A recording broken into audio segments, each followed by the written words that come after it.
Good evening, everyone. Thank you so much for coming. My name is Marta Esquilin, and I'm one of the co-chairs of the CLAGS board.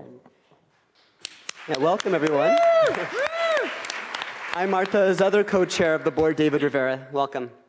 So before we open up this amazing evening, we just want to talk a little bit about the Kessler Award and about CLAGS. Kessler Award, the annual Kessler Award lecture and reception is a night that acknowledges an amazing individual, a scholar, activist within the LGBTQ community. It's an award that's given to the person who has contributed significantly to queer and trans studies. Some joke it's our LGBTQ Lifetime Achievement Award. Yeah. And so tonight is our opportunity. It is our lecture and reception. But before we open up the evening, I wanted to talk a little bit about CLAGS.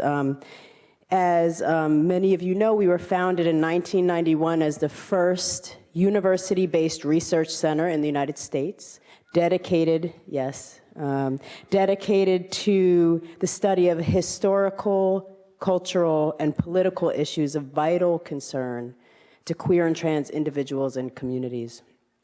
This year is our 25th anniversary. Can we give some snaps or claps to that? Of sponsoring public programs and conferences, offering fellowships to individual scholars, and much more. I always say that CLAGS our work is about liberation, our work is about justice, our work is about love, particularly at this moment in time, resistance and evenings like this, and our focus on recognizing, celebrating, making visible, supporting financially and otherwise the work of queer and trans scholars, artists, activists is of vital importance. We need to do this for our communities. If others are not. This is the time. So our work is really important. And I want to actually turn it over to David to talk a little bit about our 25th anniversary and our campaign. Thanks, Marta. So everyone, the work of CLAGS over the past 25 years has been largely possible because of the dedication and the many, many hours that most of them are volunteered by our board. And could our board members who are here please stand? Let's want to acknowledge their countless hours and dedication to CLAGS. Yes, thank you. And also our staff, which we rely on heavily, and they go above and beyond the time that they are actually paid for, and we're very appreciative of that. And I would like our staff to stand, including Noam, who has just left us. Yana, Noam, Isaiah, Yasmina, thank you. Good evening, everyone. Hi. My name is Kevin Nadal. I am the Executive Director of CLAGS, the Center for LGBTQ Studies, and I'm so happy and honored to be here. I've been the Executive Director for the past 2.5 years. Our Executive Director position is a 3-year appointment, and so this is my 3rd and final Kessler Award. So it's quite bittersweet, but I'm also really, really honored and happy to be here because of the amazing speaker that we've chosen for this year. My job today is to introduce you to some of our speakers. And before I do that, I want to remind you all to participate in our social media. So please tweet, take pictures, quote some amazing quotes that our speakers will share today. And our hashtag today is Kessler 2016. So we have 3 speakers today, 1 person who's here via video, and 2 that are here in person. The first person who will be who had sent a video is Professor Angela P. Harris. Professor Harris joined the UC Davis School of Law, King Hall faculty in 2011. She began her career at the UC Berkeley School of Law in 1989 and has been a visiting professor at the law schools of Stanford, Yale, and Georgetown. She served as Vice Dean of Research and Faculty Development at SUNY, University of Buffalo School of Law from 2010 to 2011. She writes widely in the field of critical legal theory, examining how law sometimes reinforces and sometimes challenges subordination on the basis of race, gender, sexuality, class, and other dimensions of power and identity. She's the recipient of the Redistribution Award for Distinction in Teaching from Berkeley Law. Harris is the author of a number of widely reprinted and influential articles, casebooks, and essays in critical legal theory. She was a founder of the Thelton E. Henderson Center for Social Justice at Berkeley Law.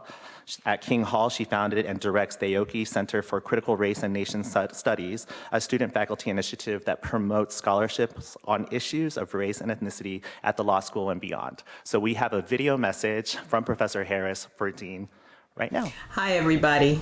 Thank you to Yana and the other organizers for this opportunity to honor Dean Spade. I wish I could be there in person. The first time I ran across Dean was in Los Angeles, years ago, at the very beginning of his career. We were at an event where we were both invited guests, and it was a really great event for a great cause, but there was also a serious vibe of privilege and self-congratulation in the room. And when Dean and I started talking afterwards, he named that, and I felt so much better. It was one of those moments where you go, am I crazy, or was that kind of messed up? And the other person is like, yes, that was cool, and also really messed up. The second time I ran across Dean, I think I was listening to him speak. I have a tendency to talk fast, but Dean is probably one of the fastest talking human beings on the planet. And we've all sat and listened to those people who go on because they love to hear themselves talk. But the reason Dean was talking so fast is that his presentation had at least 7 different levels. Dean is one of those thinkers that has read everything, digested everything, and can see how it all connects. And the urgency of his message kept us all on the edge of our seats through a very complicated panel presentation. He was talking through some of the ideas that would later manifest in his path-breaking book, Normal Life. And everyone in the room was aware that we were sitting with a brilliant, original, and passionate theorist. And the next time after that I ran across Dean, it was probably through his writing. Dean does a couple of things in his writing that are amazing. First, he's built upon Foucault's insights about disciplinary power to craft a vision of liberation that takes seriously the limits of civil rights and the limits of law. And secondly, his thinking is intersectional to the core. When writing about the struggles of trans folk, he was using critical race theory as a foundation, not as an analogy. He was not doing that thing that queer advocates sometimes do, of black people got their rights, so we should get ours too. He was using CRT in the manner in which it was intended, not to do a shallow identity politics of here's our group and here's what we need, but to recognize the deep structures of subordination that shape our history and our politics as a nation, the deep racism that has determined how we imagine what it is to be human. His work was not borrowing from CRT, it was CRT. And the next time after that I ran across Dean, it was probably through his organizing. I was looking for models of how you teach racial justice in academic settings, and I discovered the Racial Justice Initiative that Dean had founded at Seattle Law School, a 2-year training program to build a community of faculty, students, and staff who wanted to understand racial subordination and how to fight it. I don't know the next time that I'll run across Dean. I wish it was tonight in the room with you guys. But when I think about the ways in which I've had the privilege to interact with Dean, whether in person or through his speaking, his writing, or his organizing, the common thread is that Dean understands how all forms of subordination are connected. Really knowing that means that all your work has to be coalition work. So I want to end by reading a little bit from Bernice Johnson Reagan's famous speech at the 1981 West Coast Women's Music Festival, Coalition Politics, Turning the Century. She said, "We've pretty much come to the end of a time where you can have a space that is yours only, just for the people you want to be there. There is no hiding place. There is nowhere you can go and only be with people who are like you. It's over. Give it up." And then she goes on to say, "There is not going to be the space to continue as we are or as we were. There was a time when folks saw the major movement force coming out of the Black community. Then the hottest thing became the Native Americans, and the next students' rights, and the next the anti-war movement, or whatever. The movement force just rolled around hitting various issues. Now there were a few people who kept up with many of those issues. They are very rare. Anytime you find a person showing up at all of those struggles, and they have some sense of sanity by your definition, 1, study with them, and 2, Protect them. They're going to be in trouble shortly because they are the most visible ones. They hold the key to turning the century with our principles and our ideals intact. They can teach you how to cross cultures and not kill yourself. Dean Spade is one of those rare people who shows up at all the struggles and is very, very sane, as well as, I'm guessing, often in trouble. I want to thank CUNY and the CLAGS Center folks for recognizing that Dean is a person we all need to study with and to protect. And Dean, thank you for doing what you do.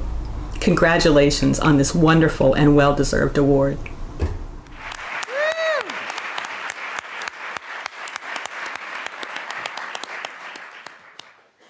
I'm gonna mess up my eye makeup. Thank you to Professor Harris, who might be watching us live streaming. So right now, everyone, we're live streaming the millions or tens of people online watching us today. We have two more speakers who I have the privilege of introducing. I'll introduce them both, and then they'll both give their very kind words. So first, we have Craig Willse, who is an assistant professor of cultural studies at George Mason University. He's the author of The Value of Homelessness, Managing Surplus Life in the United States, and co-editor with Patricia Clough of Beyond Biopolitics, Essays on the Governance of Life and Death. He co-edited with Sonia Munshi a special issue of The Scholar and Feminist Online, Navigating Neoliberalism in the Academy, Nonprofits, and Beyond, and with Dean Spade, a collection of essays about the film Born in Flames for Women and Performance. At George Mason, Craig is faculty advisor for Students Against Israeli Apartheid, and he is a member of the organizing collective for the U.S. campaign for the academic and cultural boycott of Israel. So round of applause for Craig.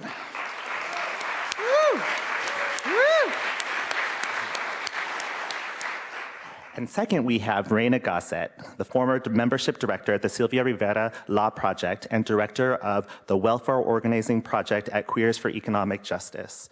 An activist, writer, and filmmaker, she is the recipient of the George Soros Justice Advocacy Fellowship by the Open Societies Foundation for her work with LGBT people navigating criminalization, and a 2009 Stonewall Community Foundation honoree collaborating with Sasha Wurtzel on Happy Birthday, Marsha, a film detailing the lives of Sylvia Rivera, Marsha P. Johnson, and street transvestite action revolutionaries. In 2013, Reina was awarded with a BCRW Activist Fellowship for her work at the intersections of trans justice and prison abolition, and to support her ongoing work to document and elevate the histories and legacies of trans women of color, Marsha P. Johnson and Sylvia Rivera, as well as other contemporary activists and political projects. So please welcome both Craig and Reina. Hello, everybody. Thank you, all of you, for being here, and I especially want to thank Kevin, Yana, David, Marta, and everyone else at CLAGS for all your work making tonight possible. I know it's a lot of work. I also want to thank the Lenape and the other indigenous communities of this land for the space that we share tonight. As the water protectors move cautiously forward from the recent victory at Standing Rock, I'm especially grateful for the brilliance and persistence of indigenous resistance. I'm very happy to be here with so many friends and so many activists and scholars who have been key to my development, and I know to Dean's as well. It's really wonderful to have so many people from so many different parts of Dean's life here tonight. This kind of coming together usually only happens at weddings, but apparently Dean didn't want a wedding. I don't know, there was like an issue with that. So we had to do this instead. Like many of you, I'm sure, these past few weeks, I've been kind of reeling, struggling to get my bearings and to clear my head. But while preparing for tonight, I realized that Dean's writing and work have given us exactly what we need, not only to survive the Trump years, but to come through these years stronger, smarter, and in fact, closer to realizing our collective vision for a just world. So I thought I would speak tonight to some of what I've learned from Dean that I think can help us find our way forward. The first lesson is, you always act. I met Dean in the fall of 1997 when I first moved to New York. We met through an activist group called Sex Panic that had formed to fight crackdowns on public sexual culture under then Mayor Rudy Giuliani. Yeah, you can hiss when I do, yeah, perfect. We're gonna have to get back in that practice. I'd read an article about sex panic during my last semester of college in Florida. I'd like to think the article was in The Advocate, but I feel like it might have been in Out magazine, but I was doing the best that I could. So I moved to New York, I joined Sex Panic, and I met Dean, who it turned out would change the course of my life. I was immediately caught up in Dean's sense of urgency and responsibility, and I found myself, within months of our first meeting, out pasting posters about police brutality in the East Village, handcuffing myself to other protesters in the middle of the St. Patrick's Day parade, making stickers about surveillance cameras in Washington Square Park, and organizing DIY events to counter the corporate takeover of Pride. In all these cases, Dean taught me, if something needs to be done, you do it. And another lesson I've learned is, you better clear your schedule because Dean has a lot of work for you. Dean has also taught us to make use of all the resources available. Dean doesn't limit his writing or thinking to loyalty to an established belief system, but draws inspiration where he finds it. If something moves us, then it's what we need. In Dean's case, this has been women of color feminism, Black studies, Native studies, critical race theory, disability studies, anarchist theory, feminist science fiction, young adult fantasy novels, self-help books, astrological readings, online personality tests, and the underrated television show Roswell, which was broadcast on the WB from 1999 to 2002, and depicted the forbidden love between teenage humans and aliens. If you are unfamiliar with Roswell, there are a variety of tribute videos on YouTube to which Dean can direct you. From all these wide-ranging and unexpected sources, Dean has found ways to imagine and create new forms of social justice. Another lesson from Dean: you take your personal experiences and turn them out into the world.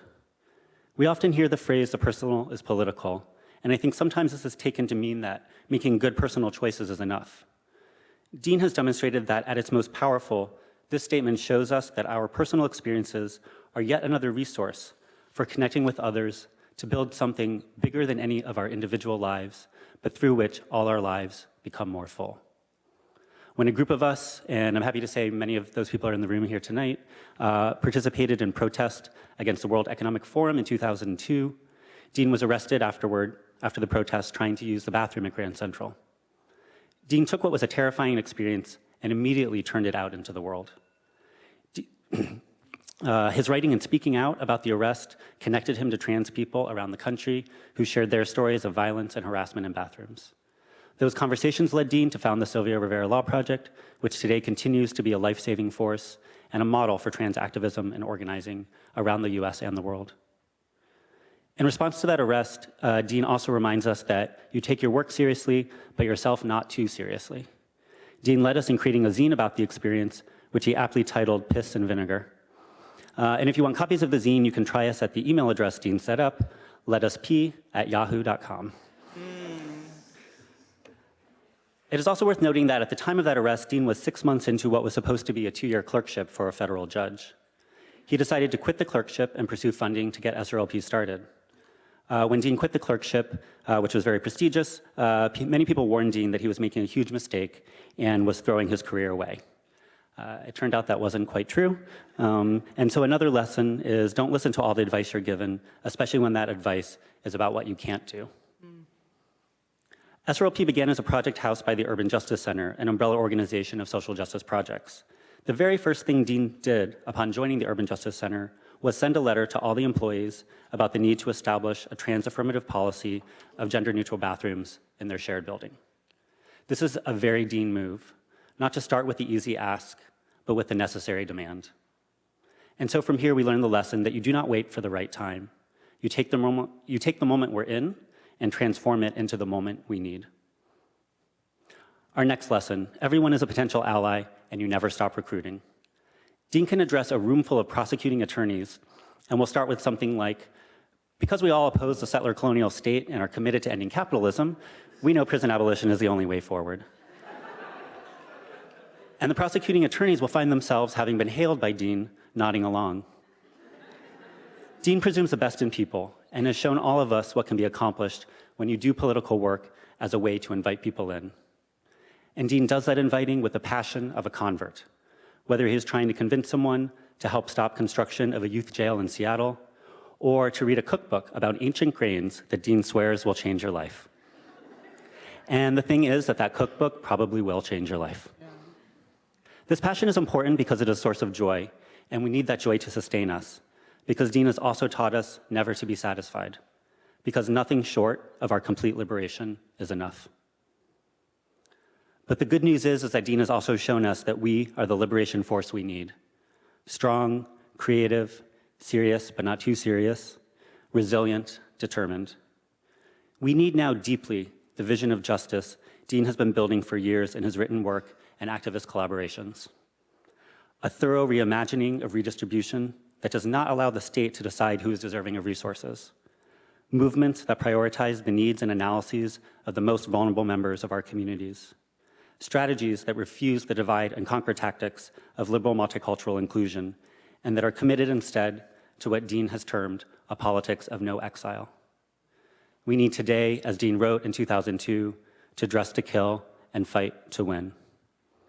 And fighting to win, this is key. Dean has written about trans justice work in terms of the politics of impossibility, meaning the political struggles of those who were never meant to exist. But I think the corollary to the politics of impossibility is how Dean himself lives. So lastly, Dean has taught us to live and work as if anything you want is possible. We must live as if war can be stopped, as if Israeli apartheid can be dismantled, as if poverty can be eliminated, as if prisons can be abolished, as if Trump and his white supremacist cronies can be beat back. We must live as if the world we want, in which all of us are free to be our most beautiful and weird and inspiring selves, as if that world is just waiting for us to make it so. It is for this lesson I am most thankful. So thank you, Dean. I am looking forward to the fights ahead.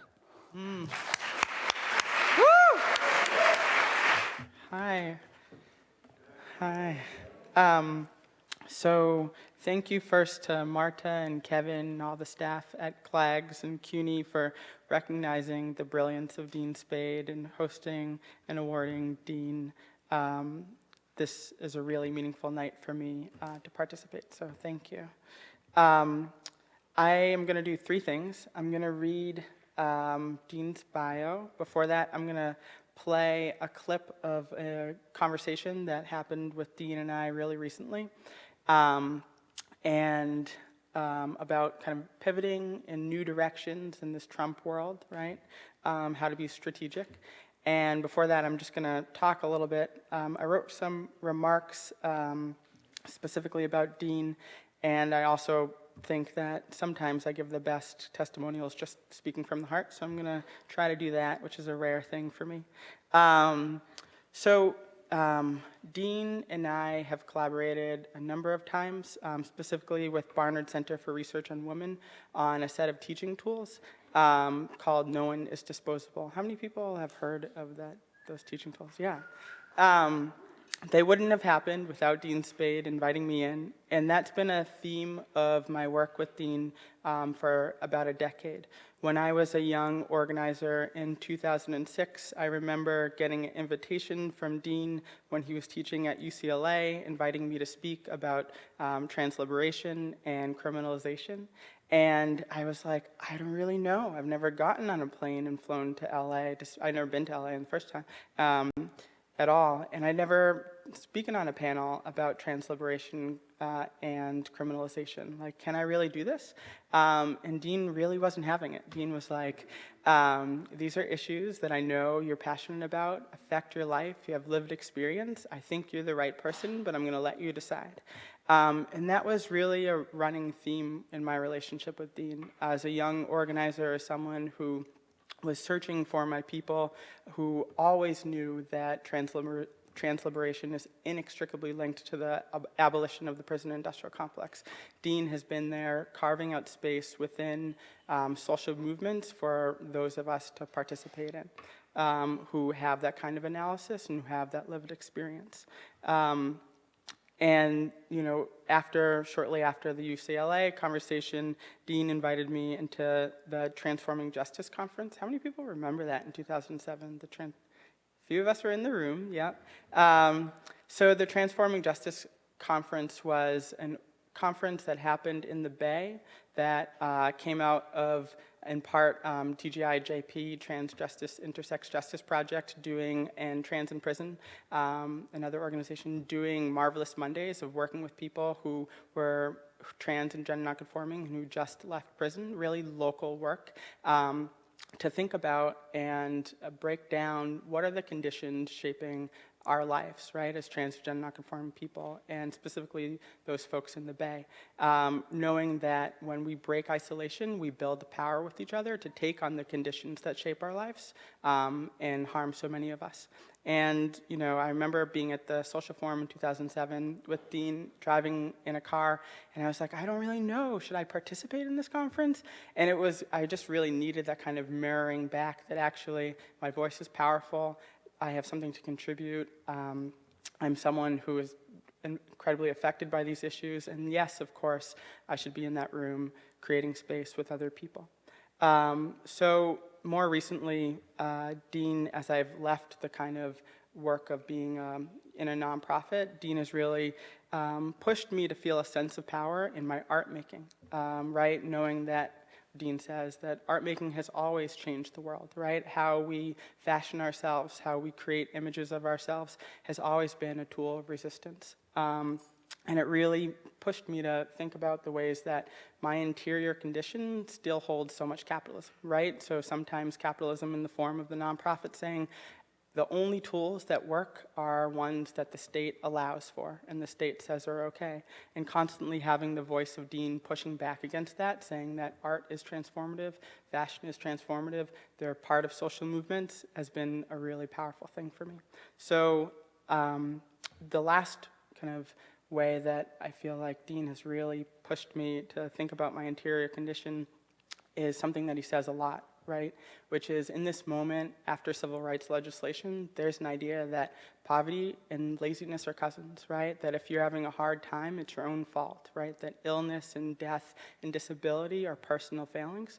And I really want to emphasize how important that work is, right? Not just the kind of institutional work and that framework around trans liberation is inextricably linked to prison abolition, but also that capitalism can live in our interior conditions, and that it's so important to think about how we replicate those values. And for me, something that Dean supported me in was asking for help, right, when we need it, right? So people who need help are often left out of movements. And so I think that's something that has been so meaningful for me, is looking to Dean as a person to carve out space within social movements for myself, as a person to push me to be in the world in the ways that I need to right now, as someone working in art as a transformative power for social movements, and to constantly be thinking about my interior condition and knowing that we all, in order to create possibility and transform our conditions, need to be working together. So with that, I'm going to play a video that Dean and I just recorded. I did it earlier today with Dean. I was down in Washington, D.C. in Dean's new space there, and it's really great. You'll see it in the video. Since the election, there's been a lot of conversation about pivoting in the face of the Trump administration, and Dean has been in the leadership of that too, right? Offering some of his most radical analysis yet. Radical, Dean reminds us, doesn't always have to mean looking at root causes. Sometimes, to do radical work, Dean says, you can do it from inside an institution, top down, and very, very incrementally. So as part of our ongoing collaboration series with the Barnard Center for Research on Women, I was really fortunate to go to Dean's new office in Washington, D.C. as he prepares for the inauguration and talk about something that I know is really close to an issue that's really close to Dean's heart, which is marriage equality. So I'm going to play it now. I'm Reina Gossett, and I'm here at the Human Rights Campaign headquarters in Washington, D.C. to interview Dean Spade, new Trump appointee for lesbian and gay equality, about what marriage equality really is. What, to Dean Spade, is marriage about now? Marriage is about love, and marriage is about being happy and having a child, and the deepest relationship two people can have. That sounds amazing. Tell me more. There's over 1,000 benefits to marriage. Prop marriage up, make marriage the center, make all benefits go through the family, defund poverty alleviation and disability and programs for old people, and deal with that in your family. Given your vast knowledge of marriage, do you have advice for the single ladies out there? There's a man shortage and you've got to find the right man, and women have to define their happiness in life around whether or not they can get married. And nothing satisfies and makes your life good like having children. Children are better off when they're raised by a married couple. People who are wealthy should be able to adopt babies. Poverty occurs because people aren't married enough. It seems like there's a lot of reasons to support marriage. Thanks for meeting me, Dean. There's incremental change going on. We're just going to start with people at the top. All I want is you when you be my bride. Take me by the hand, stand by my side. All I want is you when you stay with me. Hold me in your arms, sway me like the sea. I'm just gonna leave that image up. So it's my pleasure to offer Dean's brilliance to the room. I'm going to read Dean's bio and just a little bit about Dean. Dean is an associate professor at the Seattle University of Law. He teaches administrative law, poverty law, and social movements. Prior to joining the faculty of Seattle University, Dean was a Williams Institute teaching fellow at UCLA Law School and Harvard Law School, teaching classes related to sexual orientation and gender identity law and social movements. In 2002, Dean founded the Sylvia Rivera Law Project, a nonprofit law collective that provides free legal services to transgender, intersex, and gender nonconforming people who are low-income and/or people of color. SRLP engages in litigation, policy reform, and public education on issues affecting these communities, our communities, and operates on a collective governance model, prioritizing governance and leadership of trans, intersex, and gender nonconforming people of color. Can we just give like a round of applause to SRLP and the amazing work that it does?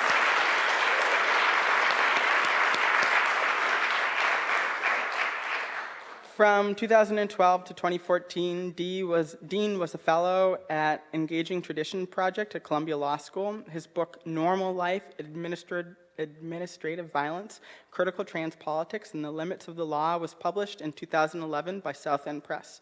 In 2015 by Duke University Press, which was publishing its second edition, and in Spanish by Bella Terra Press. In 2015, he released Pinkwashing Exposed, Seattle Fights Back, a documentary examining the concept of pinkwashing by telling the story of a successful fight by Seattle queer and trans activists to cancel a propaganda event sponsored by the Israeli consulate, Stand With Us, and the city of Seattle's LGBT Commission. That's amazing, Dean.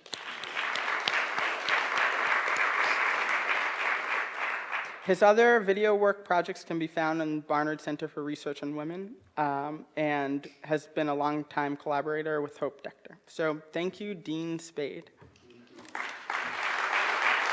Yeah, I'm going to invite you to the stage.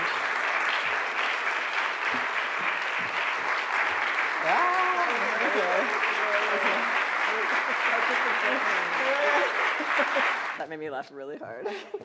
Oh my God.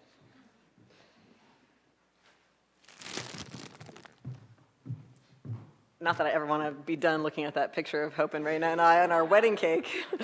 Thank you so much to Angela and Reina and Craig for those lovely, really hilarious, embarrassing remarks. And also thanks so much to the CLAGS board and to Yana and Kevin and David and Marta and everyone for the opportunity to receive this award. You know, CLAGS is so meaningful to me.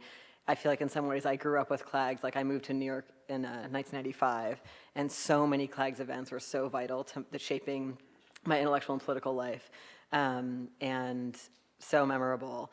And my time on the CLAGS board was so meaningful to me, and it's just really wild to get an award from an organization it's such a meaningful award to me and such a meaningful event. Like I watch this lecture every year. If I'm not in town, I watch it on the computer, and I just really, I'm really moved by it and really grateful. So thank you. Yeah, and I also agree that you should give to CLAGS. I really enjoyed fundraising for CLAGS when I was on the board. It's actually like a really right-on thing to give to. How amazing is it that CLAGS is part of CUNY, like it's part of like an institution. like, I really care about CUNY, really care about CLAGS being part of CUNY, and I hope we can keep lifting up this as a really vital site for queer and trans studies.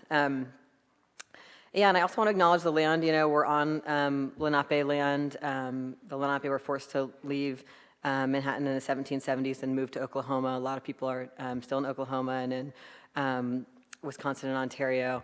And, you know, it's a really wild moment to give a talk like this right after the election. I had to like really rethink what I wanted to talk about, and I think it's a hard time to think about what we want to say to each other for a lot of reasons. There's a lot we're all figuring out.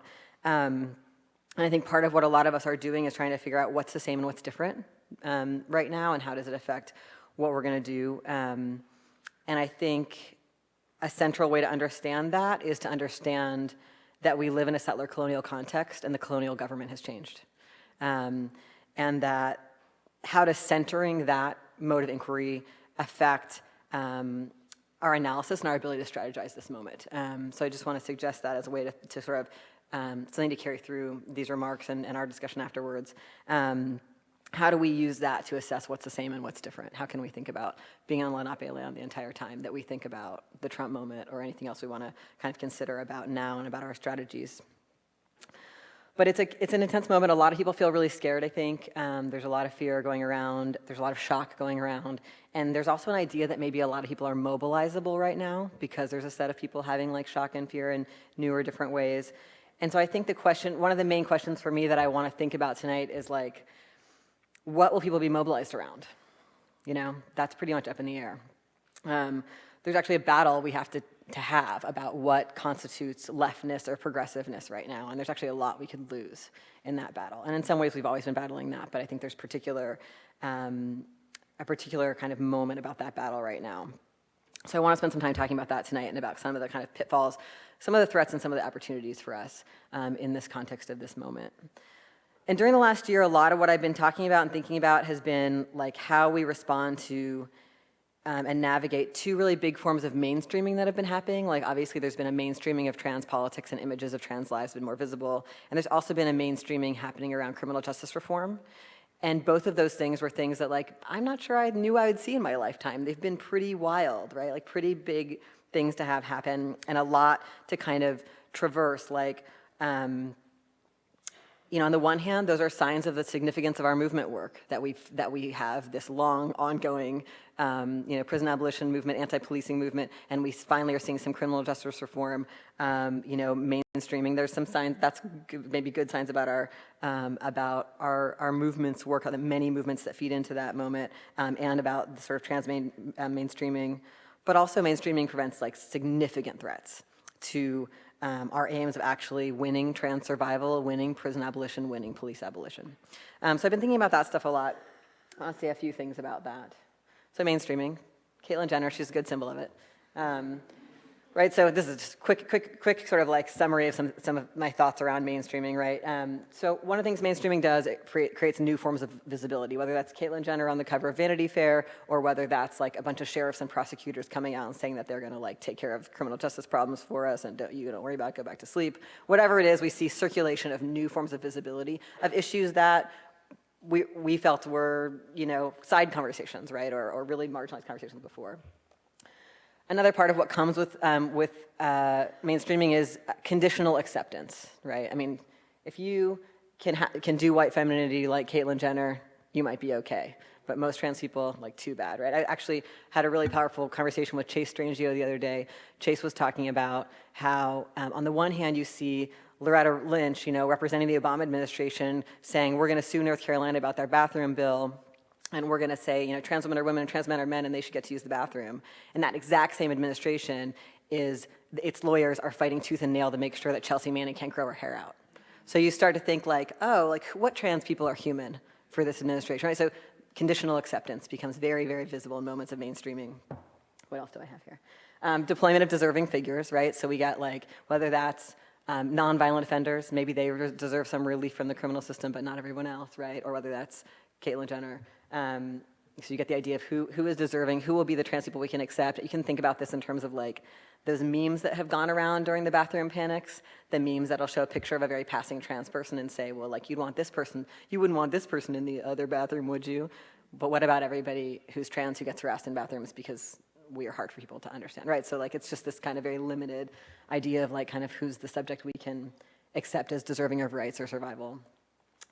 We get recuperative reform proposals. I'm gonna talk about this a bit more, right? But you get reform proposals that actually recuperate existing systems that are under attack. So reform proposals that actually make it seem like contradictions have been resolved and kind of put a legitimizing face on existing harmful systems.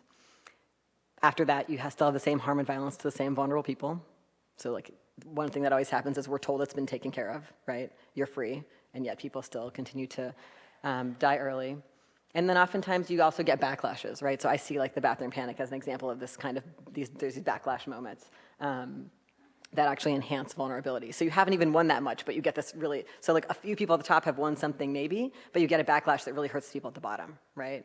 It's like the people who are most vulnerable have to use the bathrooms in the most dangerous places. That's who's gonna be harassed. It's low-income people, it's people who look or are homeless, it's people who are people of color or people with disabilities. That's who people are uncomfortable with in the bathroom.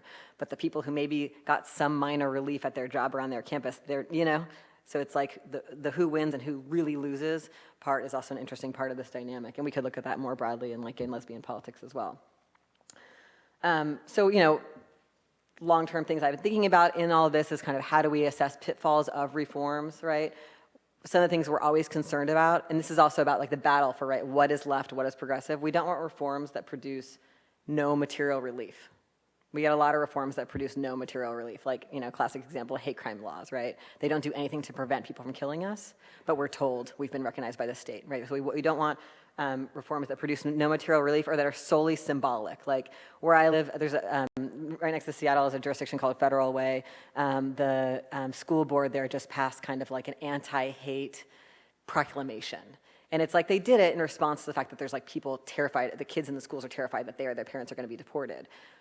But it doesn't do anything to prevent that. It doesn't even say the words immigration or deportation in the proclamation. So just being concerned about like reforms that are solely gestures, I'm hoping that that will be followed up by other things, but that's a really common thing right now. People are coming out against hate, but there's literally no like administrative reality that shifts, right? It's like, you know, we get relief that only reaches the least marginalized. So like, you know, that's a really common thing in general with all sort of civil rights frames is the danger that the only people who end up accessing relief are like the people with the most high-ranking jobs, the access to the highest levels of healthcare, highest levels of education.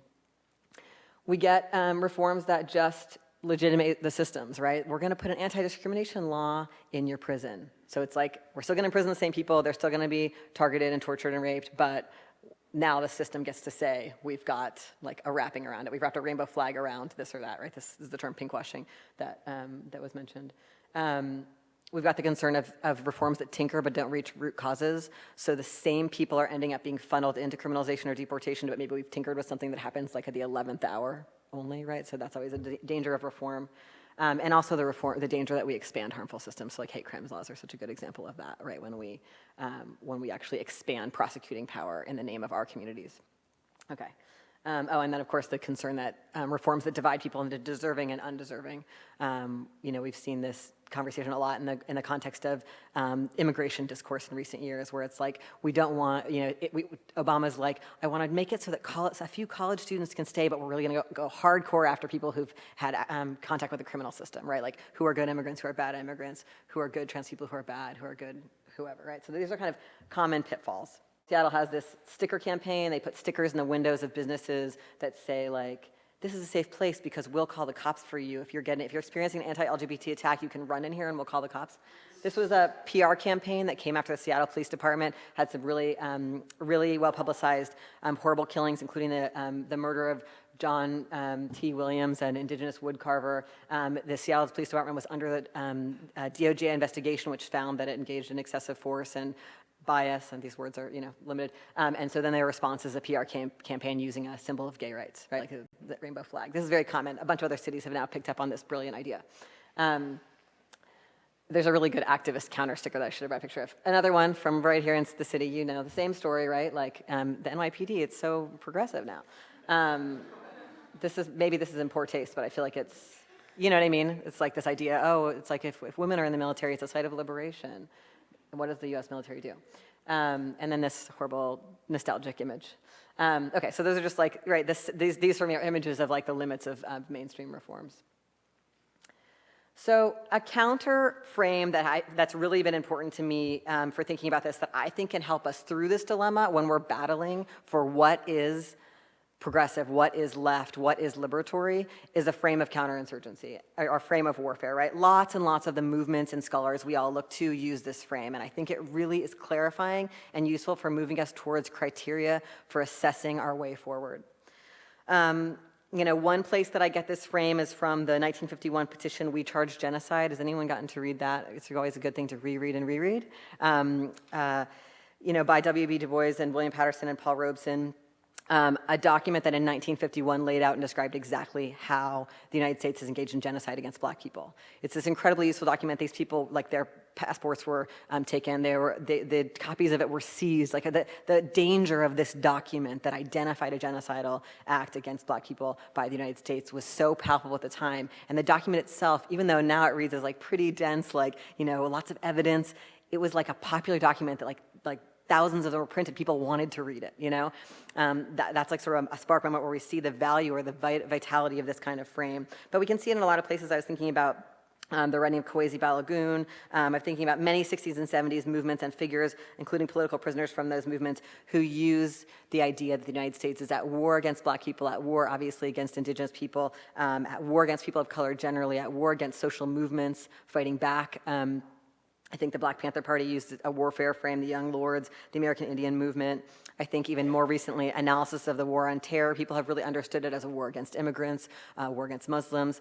There's a lot of, I think the Black Lives Matter framework has also used this to understand state violence against black people. Many, many scholars and many activist movements have used this frame to help us see the United States as a war, the existence of the United States itself as war, and the United States' ongoing warfare against vulnerable people and against our movements.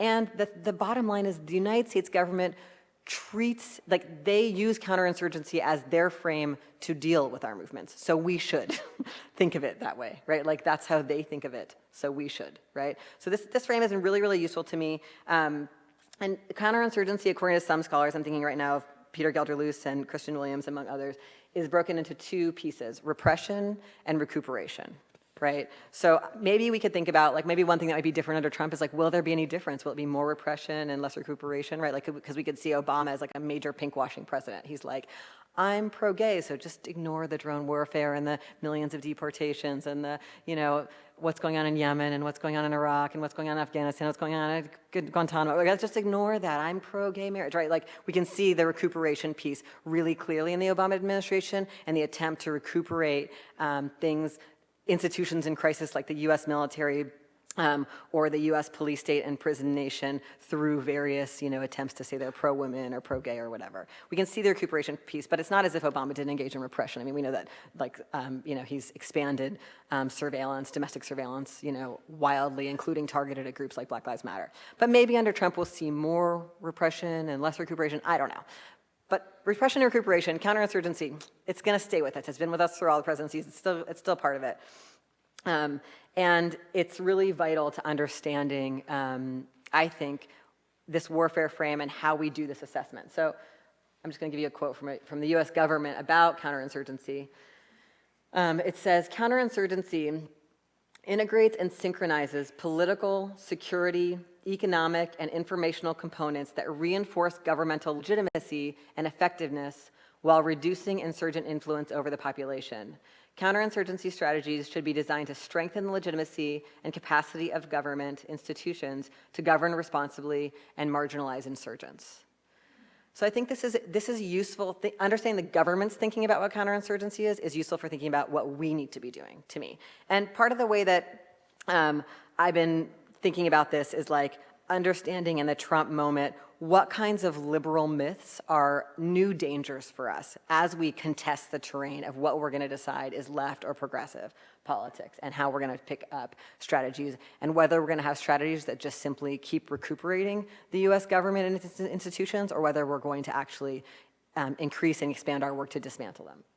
So some of the liberal myths I want us all to be keeping our eye out for. the myth of education. If people only knew, then this wouldn't be going on. One of the worst, so the concern that education alone is going to get us there, that if people knew, this has a lot of problems. One problem is we all get stuck writing too much fucking content on the internet. It's not enough. It's just not enough, right? The idea that if we had the right analysis, if we had the right meme, if we had the right app, that we would finally, people would understand and things would be all right. You know, we need a zillion ways of understanding, thinking, and seeing everything because we're all really different from each other, so there's not going to be like a one silver bullet. Like, that's a very, like, kind of, that feels like a funder's idea. Like, let's find the one, you know. No, there's not, like, nobody's special. Everybody write down what you got to write down. Keep it moving. But that's not enough, right? Like, failing to interact beyond trying to have people know, right? But the real reason, like, it doesn't work, which I hope by now we all noticed, is we don't live in a democracy. Like, when are we going to let go of the fantasy that we live in a democracy? I feel like, you know, I don't know if other people may remember the period when the Iraq War was beginning and it was like more people out in the streets than ever before and whatever. And they had the fucking war anyway and we're still in it. Like, it doesn't matter. You know what I mean? Like, we don't live in a democracy for so many reasons, right? Like, because of voter suppression, because of who you actually, what are the options, which imperialist to vote for. You guys know all this stuff. But like, the idea that the US is a democracy and like brings democracy through warfare all around the world still floats in like a lot of progressive spaces. So that's a really, like, I think that really underlies a lot of the sort of education alone, if people only knew framework. Okay. So we got to watch out for that one. That's really like, that could really soak up a lot of our time and like destroy our ability to like get together and do some things that you know, are the next level. Second, really disturbing, concerning liberal myth is the rule of law or the idea of sort of patriotic dissent. I'll give you a little image for that one. So the idea that the problem with Trump is that he's anti-constitutional. And if we just need to like bring the rule of law. The rule of law in the United States is genocide and slavery and heteropatriarchy. That is what it's always been about. The idea that the Constitution is this beautiful document, and if we could just string the right analysis through and get the right justices, then we would have equality. That is deeply, deeply untrue. So yes, it's true that Trump wants things that are anti-constitutional, and so does Obama, and so does every police officer and every ICE agent. Like, the law is lawless. Law enforcement is the reality, not whatever laws say. And we have to move past the fantasy that the rule of law is what we need to return to. And, you know what I mean? Like, no, right? Like, so that piece is really dangerous. And in general, a kind of like, there's a lot of appeal to our founders right now. I mean, you know, those slaveholders, like, no. We have to watch out for that. Do you see how the left, the supposed left, becomes a site of recuperation during an extreme right-wing moment? Remember Bush? It was the same way. It was like all the liberals went outside and felt like they did something, but it was actually like the message was so deeply watered down and became so patriotic, and it became about like the one bad guy who just wasn't smart enough, Bush, and that's why, you know, like, this is a really dangerous path that's deeply ineffective for the stuff we really have to fight around. I think another myth that we are facing is this idea that we need to move the middle. When I hear that, I think people are thinking about white, upper and middle class people. That's who people think the middle is. That's actually not true, but that's who people think the middle is. There's an idea, it's the same people who media is targeted to. There's an idea that those people, if we get them to think the right thing, things would be different. What we actually need is meaningful participation in movements with real entry points. That's true. We do need real entry points to our movements, real entry points to participation, and for newly politicized people and dissatisfied people to have entry points into action. That's not the same as shaping all of our messages to whatever we are projecting people who have the least to lose want. That's not the place to go, right? I mean, I think every left organizer who I admire and study all agree that it's working class people of color primarily and white people. That's who has the most to lose and is the most mobilizable and the most mobilized and have the most wisdom about the systems we're trying to dismantle. And it doesn't mean that people in that middle, whatever that is, I mean, they come along, that's great, you know what I mean? Like, but people usually get dragged along. Like I didn't live during the like key moments of late 1960s and 70s that a lot of us look at, sort of when there was a lot of broad cultural discussion of a set of things that movement activists had brought into play. But it really looked to me like people were dragged there by like working class people of color making radical militant movements. Not that those movements pitched their dreams to like, do you know what I mean? So that feels like that dilemma of moving to the middle, again, I think leads us to like very liberal, very watered down ideas about what needs to happen next. Another thing that's likely to happen during this period is an obsession with just defending prior recuperative moments. An idea of we just need to like go back to trying to get the Trump administration to recognize and include us like the Obama administration. That stuff didn't work anyway, right? A lot of people in this room have written books about that. That stuff doesn't actually change the distribution of well-being. And so becoming obsessed with just defending it feels like a real lost opportunity for actually mobilizing towards the world we actually want to live in. And overall, I think, the bottom line of all this is I'm worried about us just moving to a lowest common denominator like we did under the Bush administration. Trump is such a terrible racist, so everything else is fine. You know what I mean? That kind of thinking, like it just actually just moves the counter over. Really false calls to unity when actually we need to like look productively at difference and have like meaningful criteria. Watered down messages and kind of focuses on like individual scapegoat bad guy, In reality, the US is war, right? And asking for kind of like kinder, gentler colonial rule feels very lost. It's killing me to watch people like celebrate the Obamas and Clintons right now. Like that's, what did those people really do? What have we gotten from them? I like to see the one around on Facebook. That's real. Okay. So what I've been trying to think about before the election and now in different ways is how can we figure out what is recuperative and what is liberatory? That's a really hard question, actually.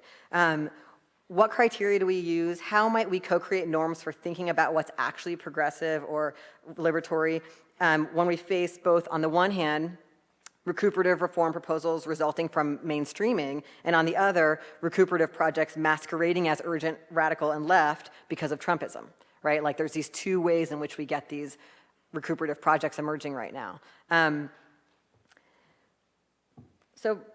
want less of this and more of this. Craig said this, he was like, now it doesn't mean we can burn flags all the time everywhere. Yes. But he said I shouldn't burn it on stage. Okay. So for years, I've been kind of thinking through this particular criteria, which will not be a surprise. Does it provide material relief? Because I'm concerned about things that are solely symbolic. Does it leave out an especially marginalized part of the affected group? Right? This is a kind of classic move of bad reforms and bad tactics. And a lot of times these days, it'll be like, everybody except for people with criminal records, or everybody except for people without immigration status, right? That's always regressive. Always the idea that we're going to come back and get those people is a classic problem in movements, a conservatizing move. Does it legitimize or expand a system we're trying to dismantle? So we never want to like add money or staff or buildings to the prison industrial complex, to the immigration industrial complex, or whatever the case may be.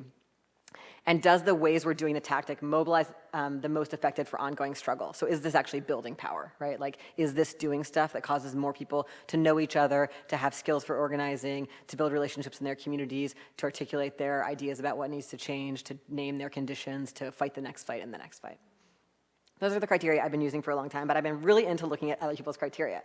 This guy, Peter Gelderloos, he's like a non-academic white anarchist scholar. He wrote a book that I love teaching, that I recommend to you for teaching, called How Nonviolence Protects the State. And then he updated it last year with a book called The Failure of Nonviolence. And in his book, he looks at a bunch of recent political moments around the world, and he asks this question: is it liberatory? His criteria are: does it see space in which new social relations can be enacted? So that question for him is, he's looking at things like the M15 movement in Spain or Occupy. He's looking at places where people like went outside and did stuff we're not supposed to do, like feed each other, live together, share books. Like, did people do social relations differently? That's, I think, a pretty interesting question, different one that I hadn't asked. And those, he has pluses and minuses for the ones he looks at, but that's, I think, a really interesting criteria. Does it spread awareness of its ideas? He's not looking for it to just spread awareness in a passive way where you just receive, you've heard of it, but actually did people like start it in their own town, like Black Lives Matter chapter? Like, did people start their own Not One More actions? Like, did people take it up and do it somewhere else? Did people participate in the idea and make it their own? Does it have elite support? He's just like, if it has elite support, it's probably not liberatory. That's a hard one, I think, for people in the United States. We're like, oh my God, we got the New York Times to say something about it, you know what I mean? So I feel like that for me, when I read that, I just was like, oh, relief, that's so smart. I'm so glad you said that, it felt really good for me. I hope it feels good to you. And then, does it achieve any concrete gains in improving people's lives? So also interested in material relief. I also love this criteria, which I'm sure many of you have read, by Miriam Kaba. about police reforms. She's asking about how we know if a police reform is a good idea or not. She asks, does it allocate any more money to the police? Does it advocate for more police or policing, right? So like Seattle, where I live, which is like just this, you know, you can imagine like neoliberal nightmare in its own way. It's like kinder, friendlier, like, you know, everything every city is in the country. And they are like, we're gonna hire like women of color police who go in the streets and like shake hands with, you know what I mean? Like just like terrible ideas that are about always hiring more police to serve your specific community. And I can't believe this, the NYPD's ad campaign on the subways aimed at like people of color and queer people. Anyway, I wish I had pictures of that. But somebody's doing a good sticker campaign, and that's something we can all be doing on the subways against that ad campaign. She asks, is the reform primarily technology focused, right? So like things like having the police have less lethal weapons or body cams, right? That's an industry. That in no way reduces the impact of policing on people. It just adds more budgetary options for the police and builds the prison industrial complex, builds that industry, right? Like after the initial uprising in Ferguson, the stock of those kinds of companies that make less lethal weapons and body cameras like skyrocketed. We have to really think about that, right? Police violence is not a technological problem. And is it a focus on individual dialogues with individual cops, right? She's like, that, again, misses the whole framework. I just love this criteria because I think this is the kind of way we need to be thinking. Like, it's so incredibly grounded in material. I also love Harsha Walia. She wrote a book called Undoing Border Imperialism, which is also a really great teaching tool, wonderful reading group tool. And she's part of No One is Illegal, which has chapters across Canada, and she's part of the Vancouver chapter. And she asks, has the tactic been effective in exposing or confronting a specific point within the system by either diminishing its moral legitimacy or undermining its functions? To me, that really rings as the reverse of the counterinsurgency definition we read from the counterinsurgency guide, right? One of the examples of this that I think is really moving, that's just like a really amazing video to watch on YouTube is in 2008, No One is Legal Vancouver and many other groups in Vancouver organized really intensively around this man, Laibar Singh, who was going to be deported. And when his day of deportation came, they organized about 2,000 people who all went to the Vancouver airport and shut down the international terminal and stopped his deportation. And I've never seen anything like that here. I mean, we do stuff here. Like I've been part of it, people, you know, blocking deportation buses and stuff. But this was like really next level. Imagine doing that in an airport. It's really intense. And it's a really beautiful video to watch. It's a great classroom tool. It really expands our imagination because it simultaneously like undermined its functions. Like they didn't deport Laibar Singh that day. And it really lifts up questions about moral legitimacy. And her book is actually full of other examples of the ways that No One is Legal so thoughtfully does both individual casework about individual people facing deportation and work about many broad policies inside the Canadian immigration enforcement system that do these two things. And I think that they're really useful because a lot of times I think people engage in reforms that don't undermine the moral legitimacy of the system. They're like, it's okay to deport other people, but please don't deport this person. You know, like this, right? So how does No One is Legal toggle that? How do they handle that? How do they hold both and do effective individual casework while being called No One is Illegal? Like that itself is such a brilliant intervention. And then how do they collaborate with other organizations that are using various other strategies? Her book is like such a useful handbook for all of that. And then, I'm missing my other, sorry about that.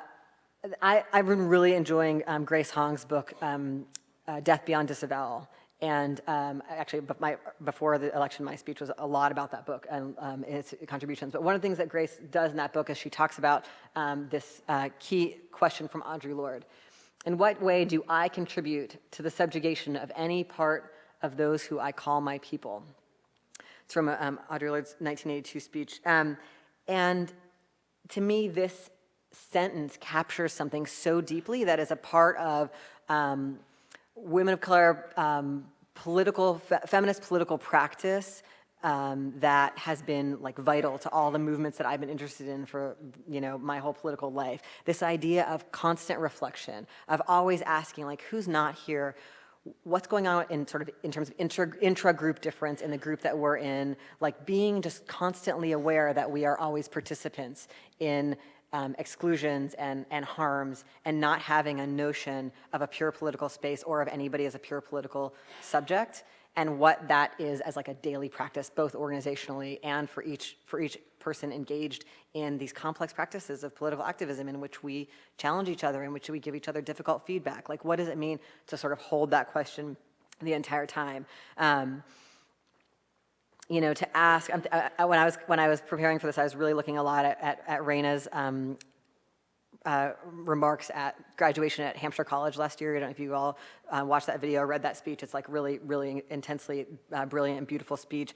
And Reina talks about who's considered a nobody and who's considered a somebody. And I was really thinking about this regarding like, how does my own work make other people nobodies? And when am I aware of that and when am I not? And when am I trying to make myself a somebody by making somebody else a nobody? Or when are we making ourselves somebodies by making somebody else a nobody? You know, those questions I think are very deep for trying to form an ongoing reflective practice. Okay, so when I think about all of this work, I think about how this work is very, very, very fundamentally local work. Like the work we can do in the Trump moment it needs to be deeply local and deeply participatory, right? That is kind of where we're at.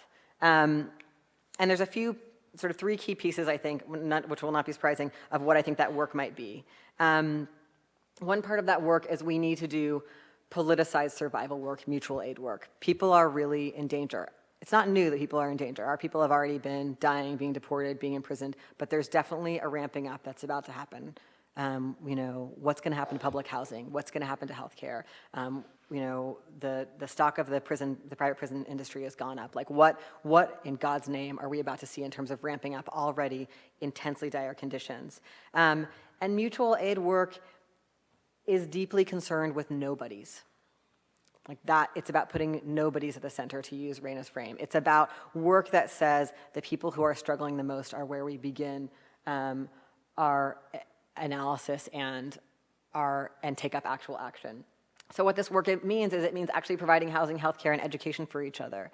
And to be totally honest, like our movements have not actually been that good at that, right? Like there's still like nowhere for homeless trans people to live.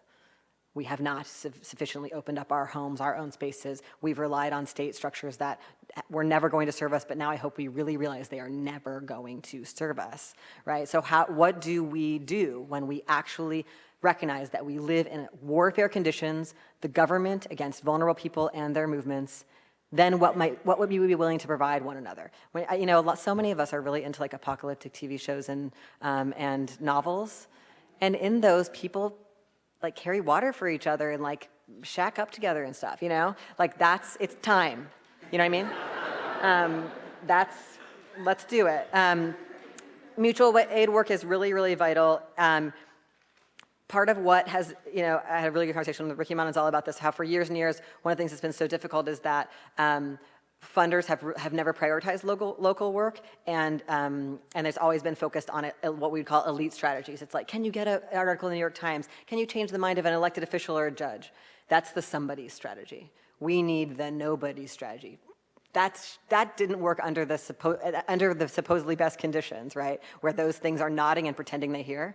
It's really not going to work now. At that time, it also didn't give us anything. So how can we really shift that to a downward-looking strategy, a strategy that says, wow, is everybody in here okay? Like, does anyone need a ride? Does everyone feel like they have a safe place to go tonight? Like, what if that was how we, engaged with our spaces?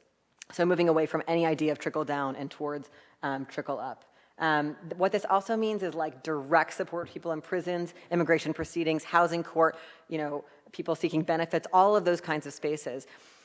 There's a way in which a lot of people on the left don't touch that stuff. It's like, oh, like it's so complicated and administrative. But what happens is, and you see this all the time, when you are actually engaging in that work, like if you're actually yourself navigating a benefit system or navigating some kind of criminalization system, or if you're doing it with a family member or a friend, you end up learning a lot of the like horrible humdrum administrative details that are highly local in that place.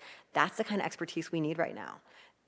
All these things that we need to work on, they work differently in each prison, in each courthouse, in each city, in each county. So we need like all of us to be co-producing very localized expertise about how to throw wrenches into those systems and how to help people survive them right now. There's no reason every single person in this room and every single person we know can't be engaging in a prison pen pal project, learning about what's going on with evictions on your block and figuring out how to help people go to housing court and fill out forms. Like, that's the kind of stuff that there's actually a lot of us have a lot of things we could contribute to that, and there's never going to be enough poverty lawyers and enough social workers to do that. It's designed that way. Most people get turned away from services. And so if we don't do that, which we haven't been, people don't get what they need. And landlords can run with it, and medical systems that cut people out can run with it, and people just die early. And those stakes are higher than ever. So I feel like committing ourselves to boring paperwork with each other, or whatever part of that we each have, is whatever, learning things that you don't like learning, some of that, because we do that together, is actually really that now is the time for that. And accompanying people to those spaces. Doing direct support for people with disabilities, the level of endangerment of people with disabilities under the administration is, I think, incomprehensible right now. So what does it mean for everybody? You know somebody who's people who are so amazing, who think about disability justice when they go into any space, when they think about institutions, who have gotten that next level of savvy about thinking about disability justice and knowing how to provide support, connection, collaboration. We all need to bone up on that. It's really scary that so few people in general, that's such a siloed set of expertise and knowledge, and the level at which people with disabilities are left as nobodies by all of our movements and ignored and disappeared is wild. And that is just something that actually we can change our priorities around and change practice, and so that people with disabilities are at the center of our spaces, leading the analysis about what it is to produce meaningful engagement together.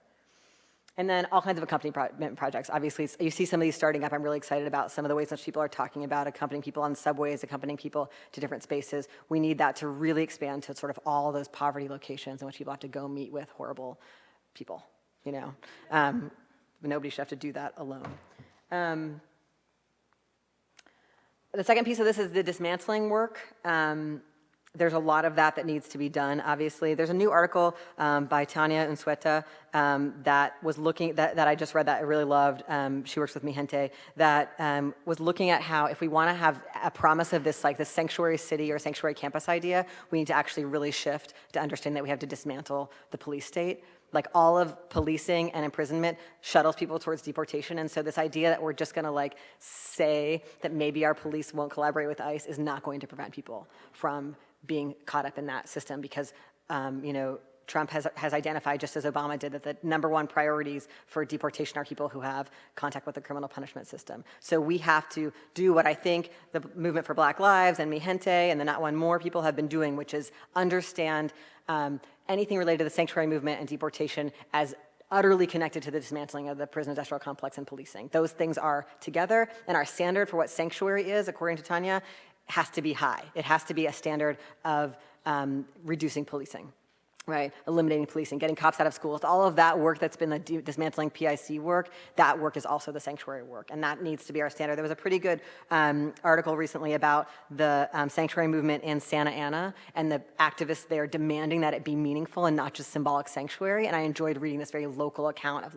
how people, what were they demanding, how were they saying, what were criteria were they using for what they thought would be sanctuary. That's the kind of, do you see what I'm saying? The kind of administrative savvy, the kind of up in boring administrative systems. No, that's the kind of stuff, that has to be we all are doing that. We're all going deep in particular systems and knowing exactly how they gobble up our people and how to untangle it, both for individuals that we're supporting and when we think about how would we dismantle this? Would that be symbolic, or would that actually do something?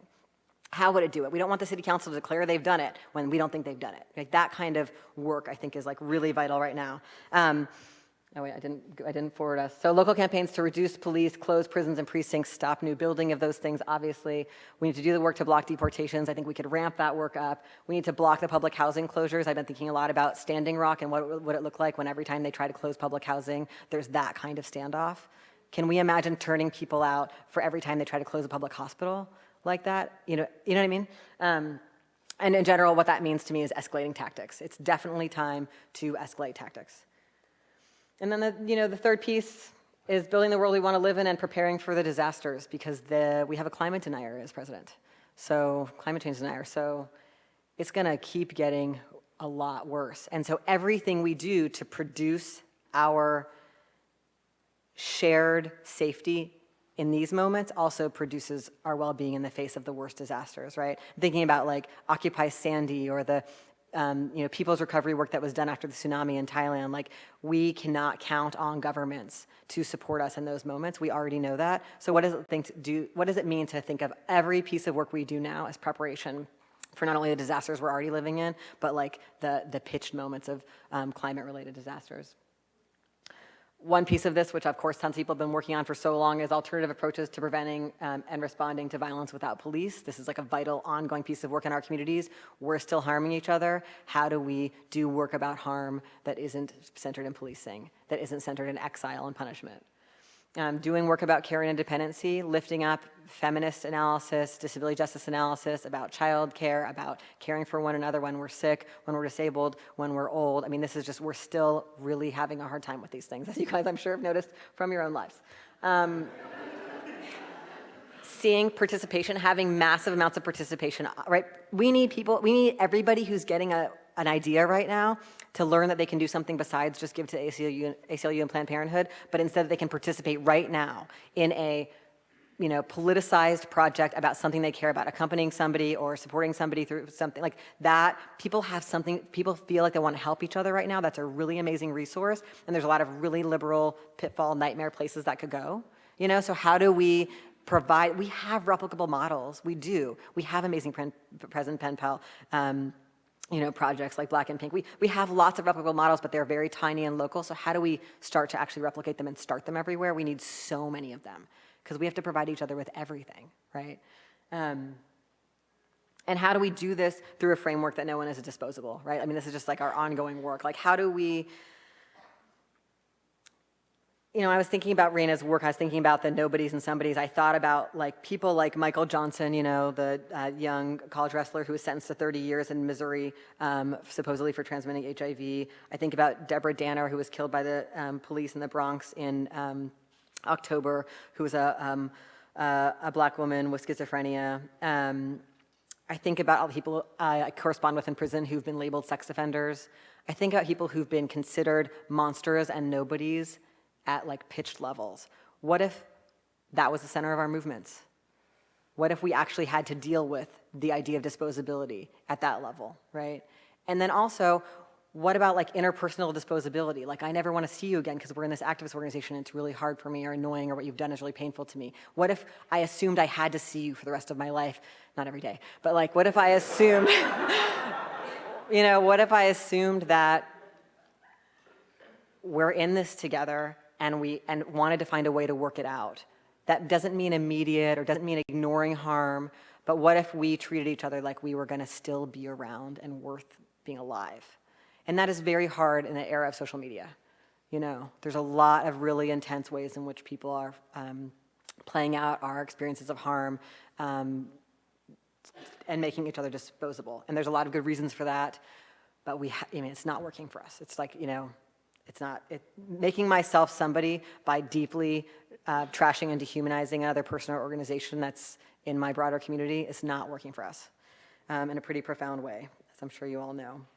So how do we try to keep each other even through conflict? This is whenever I talk to college students who are like, 18 or 19, I'm like, I hate to tell you, but the people you dislike now, you'll be seeing them for the rest of your life. And there may become a time when you're the last two anti-marriage people on earth. And you're best friends or whatever, right? Like, you never know who your ally, somebody who feels like it's the most pitch difference in one moment. Later, actually, you realize, oh, we have more of the same values than we even knew. Possibly because you've become antiquated. But anyway, so it's a complicated thing to be critical and transparent and try to limit the toxicity of things like call-out culture. But I think it's something that we can do and it's possible for us to do. A lot of this is about building our emotional capacities to be together in movements for a long time. And that piece of the work is, I think, very under-discussed and somewhat taboo. Like, what do I need to survive in group processes? What do I need to change or learn about or expand? How can I get through being in conflictual group spaces? Like, those are conversations and questions that are actually like really worth asking, and I think have somewhat been neglected by our movements. And how do I take responsibility for the ways I might play out my wounds on others? And how do I learn to give and receive feedback with others? Those are hard things. But I think there are things that I'm seeing more and more discussion about in our movements and that are vital for us to be able to survive. We're in a time when people are pretty scared, I think. And there's a lot of different kind of problems facing people. I meet a lot of people who've been denied social movement histories, especially about tactics. Been really denied that kind of information. So it's a time when it's really important for us to study together, to have cross-generational dialogues about stories, about what we've done in different times, and to really try to lift up movement stories. People need them really badly right now. We also have a lot of people who I think, have been wounded in left movements and have been wounded in left organizations and have taken a step back, and we really need those people's talents and skills and abilities right now. Like people who organized against the DNC in New York City and made amazing things happen. Like, I want all of them to come back out and do something. And all these other moments when I was so amazed by different people's creativity. Like, there's so many skills, and it can be really hard to re-engage when you've been burned and left stuff, and it does happen. So I think that's like another piece that I think I meet people who have those skills, and I want to see that shift. It's a time when we need to be more militant, way more local, and more grounded in understanding of the nitty-gritty of how violence is administered in people's lives and what daily struggle looks like. I follow Reina's thinking that it is a time when we need to shift away from trying to be somebody to trying to center the question of why is anybody nobody? So that's all.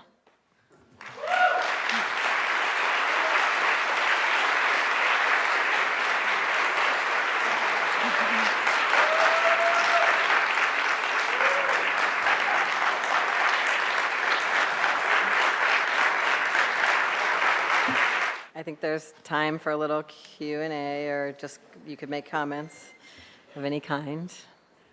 Curious to hear what you all are thinking about these days.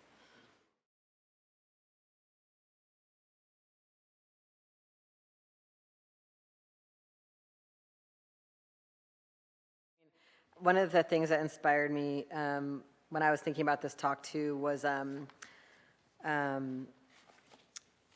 article I read about this wage theft work, this work people were doing where they were like taking direct action against the people who were doing the wage theft. I've seen this in a few different places. I've seen people do this about grocery stores, and I've seen people do it about, I think people are doing it about hotel workers in Arizona. Like people doing it fails to go through the state to get these wages, right? So they're like doing direct actions against the employers for wage theft in this organizing level. And I wonder what we can, because it's so hard, using the proper channels to try to deal with like extreme labor injustice that we're seeing, and what would the next, I don't know, but what would the next level of militancy look like for like the struggle around adjunct labor? In Seattle a few years ago, the Fight for 15 march and like the kind of Fight for 15 struggle like had actually pretty big presence at my like relatively depoliticized Jesuit Catholic University. There was like a lot that went on campus about that, and the fact that we have 70% adjunct labor, and it was like really amazing to see that struggle like really tied to the whole city's Fight for 15 struggle. So I'm just kind of like, I really don't know the answer to any of this, and I think there's a million people who are more thoughtful on this than me, but thinking about like, how there's so many people have these really like frustrating experiences of struggle, these labor struggles through various channels that feel like you just like unwinnable, or you're not winning what you want in a meaningful way. You're certainly not winning justice. And I wonder what that next level of militancy could look like. And I definitely think obviously that we have some historical things we can study, but also like labor is really different now than it was in some of the moments that people think of as peak labor activism in the United States, and how can we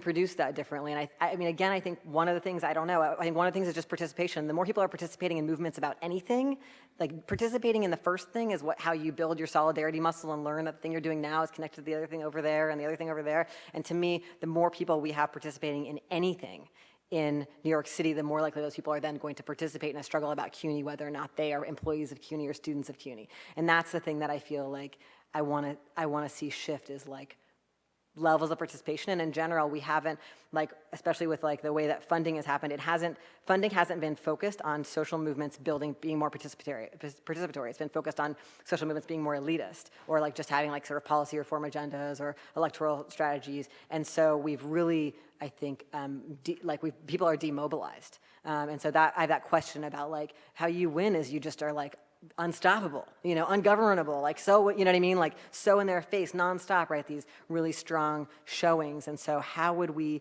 get that sense of, that feeling about CUNY in all of New York City, which is as it should, because it is the city's university. It should serve the people of New York City, and there's all these ways in which it's inadequate. So I wonder about thinking about that broadly in terms of participation. But thank you for sharing that, and I'm sorry about your disappointing struggle. Hi, Mr. Dean. Thank you. It was a pleasure to see you when I first met you, when you went to our transgender group at PHP, which now is owned by Housing Works. And your agency has helped a lot. I would say especially the immigrant community, transgender immigrant community will legally change their names. So you have done a wonderful job. I heard today your lecture, and as you know, I was taking notes, and some of that I couldn't take it off because they took it out, so but I copied, I would say 70% of it, because very interesting. So you're doing a good job. Congratulations on your project, and thank you. I congratulate you on your award tonight. Thank you. And my name is Dainik Martinez. And thank you for all the people that invited me, and thank you. I just did it like up to the page. Thank you.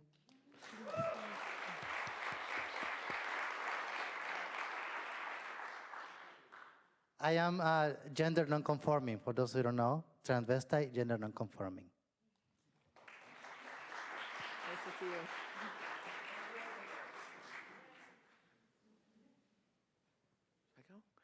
Hi, hi, Dean. My question was sort of about, I feel like, the internet was around when Bush was elected and certainly Obama, but I feel like with this election, it's sort of been like digital media on steroids. And so I was wondering sort of about your thoughts about what's useful about digital and social media and where the harm and pitfalls are in that. Like, my particular concern these days is sort of false information and false media, and how quickly that can spread and the effects of that. Yeah, I mean, I've been thinking a lot about what's different for activists, like how when the battle in Seattle happened in 1999, Craig and I were living in LA, we had dial-up internet that we never used, and we found out about it kind of like while it was happening, because how else were we gonna, unless there was like something that would reach us in a zine ahead of time, and now I can follow local activist struggles from a distance, in a lot more detail, which can be really cool for studying what somebody's doing or how they're doing it. We can all learn so much for around the struggle to get rid of Joe Arpaio or something like that. And we can actually read things the activists wrote that aren't going to be, circulated in the general media. So I think there's a lot of potential opportunities, especially for our study practices.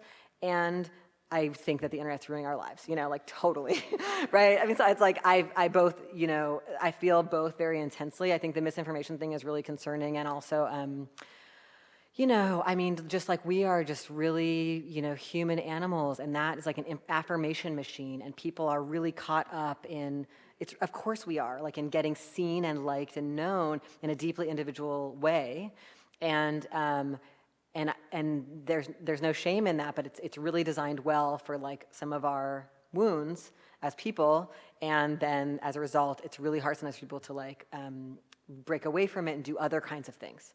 It can just only be about being seen in that way and being in a really individualized way, and that can also lead to a lot of the takedown stuff, because it's I'm going to prove that I'm better than you by, you know what I mean? So I'm how can we, obviously as Craig has taught me, all technology is both good and evil, but most of it's designed for the military primarily.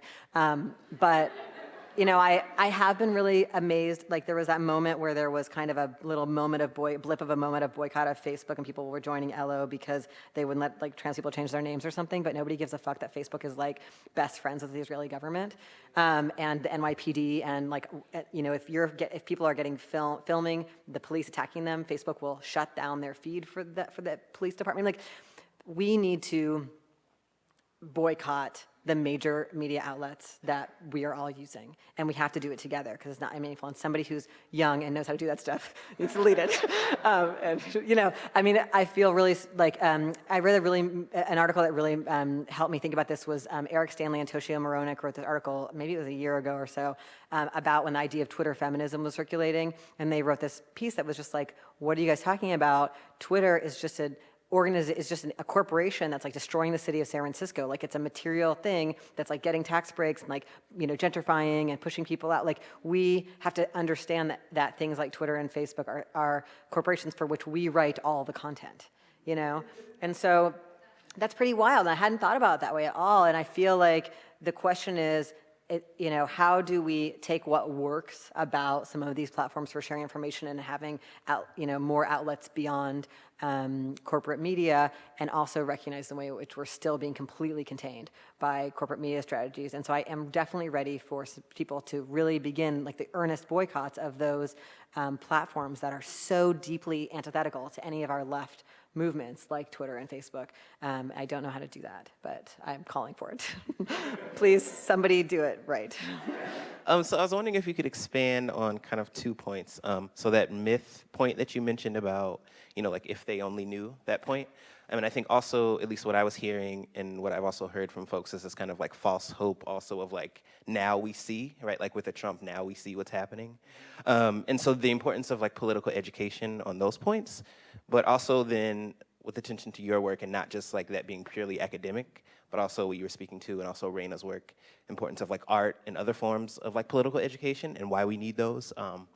Especially in ways to like capitalize, I guess, and I don't know what other word to use, off of the moment we're in, but not in this kind of like false hope of like now people get it, or if they were to get it, right?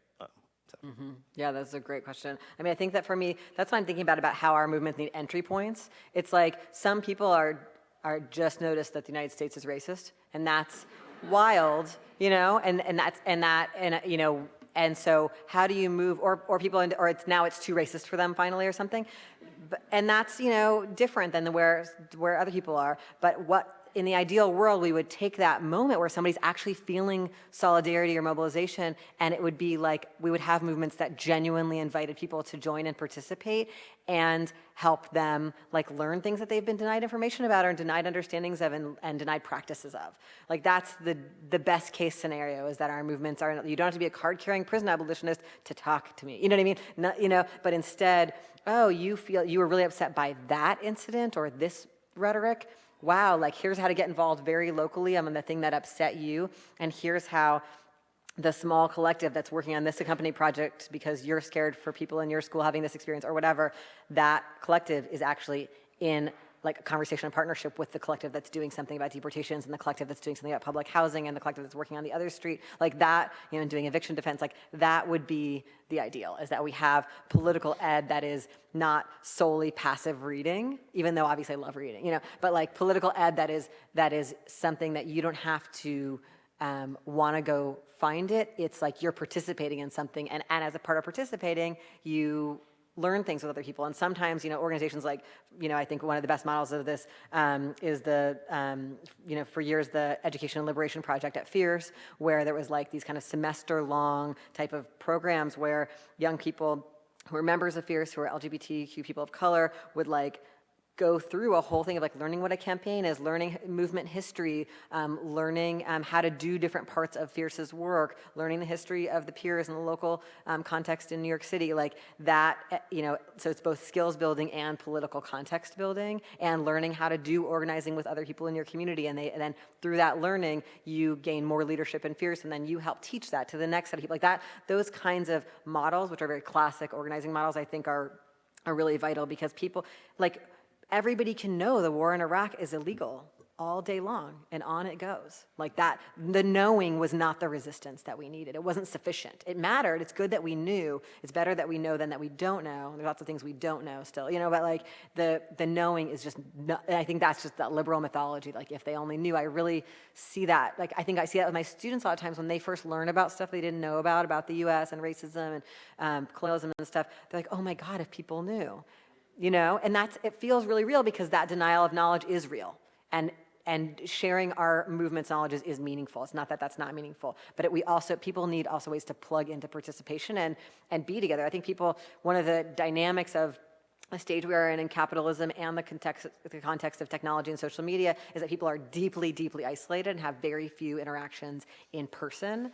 And I think a lot of people need more chances to do that, to build some of the skills that are going to help us, like when the storms come, when the next earthquake comes. You know what I mean? Like and the government is not there again. So we need more complex skills around that don't come solely, I think, from learning. And I learned so much from Reina really specifically about this piece around people need chances to learn in ways that are fun and feel good, and that is like we need to feel moved and delighted, and we need truly deeply multidisciplinary political education, and that has not been lifted up by the left often. It's been, it can get really didactic and talking headsy, and I am guilty of that.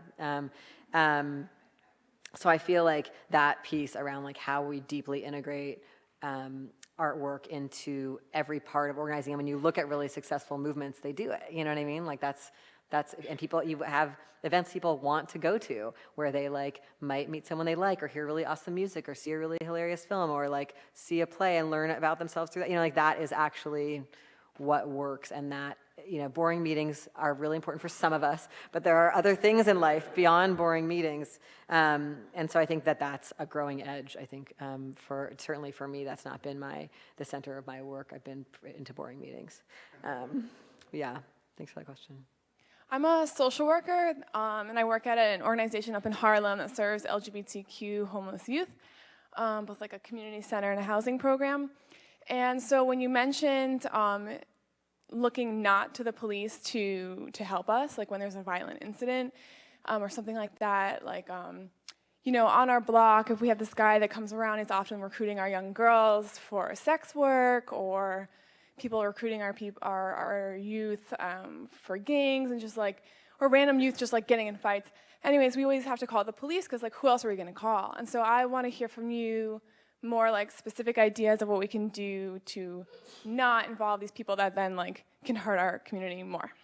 Yeah, that's a great question. There's so many amazing people working on that all around the country. So maybe partly what I'll do is just point you to some things. I mean, I think that contradiction, the fact that like youth serving agencies often then engage in criminalizing youth is really intense and common, and it's so great to meet people who are who want to shift away from those policies. And there's a lot of different groups working on that. There's I think one piece of it is people just building de-escalation strategies of all kinds, and building like communication de-escalation strategies so that lots of things can start before anyone calls the police. And also having like young people learn their own negotiation de-escalation strategies instead of having like adults or staff or whatever do that. That's like, I think that work is really meaningful, and a lot of people are doing that work in schools specifically, but I think it also works at youth organizations, like just people teaching each other ways of getting through conflict moments that don't escalate.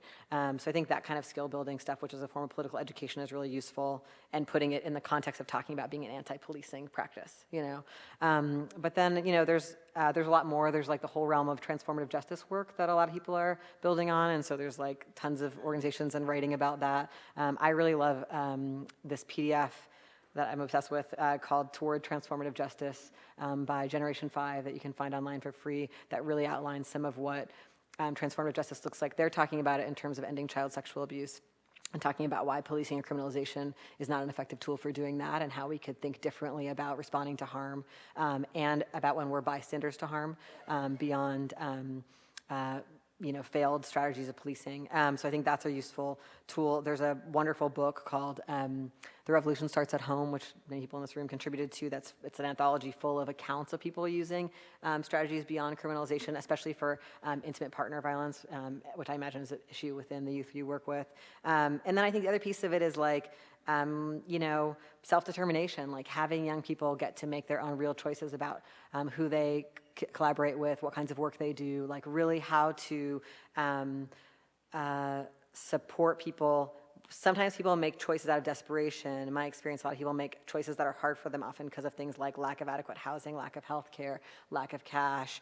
And so if there's dangerous choices being offered to people, the question is, do they have the best tools possible so that they can make whatever choice they want to make in the way that's most, not coming from a space of desperation. I think a lot of times people have a hard time with everything when they don't have those things they need. And so it can be hard, I think, for orgs to tell people not to join gangs or not to do sex work when they don't have the basics, It's just not a realistic frame, and it might not make sense for folks. But yeah, I think that I also recommend looking at the work of Project NIA in Chicago. There's so many groups that are doing, and Miriam Kaba, one of the writers I mentioned, she's doing great work on this and writing, and she just had a gathering recently that was related to people doing like non-police-based community accountability work. There's so much going on around the country, really in every city, that is thoughtful and taking this from a different angles. And I think some agencies, specifically youth agencies, are trying to move away from things like running warrants with the police or things like that have been historically ways that youth services has been a direct collaborator with criminal punishment. So yeah, thank you for thinking about that work and working to change that.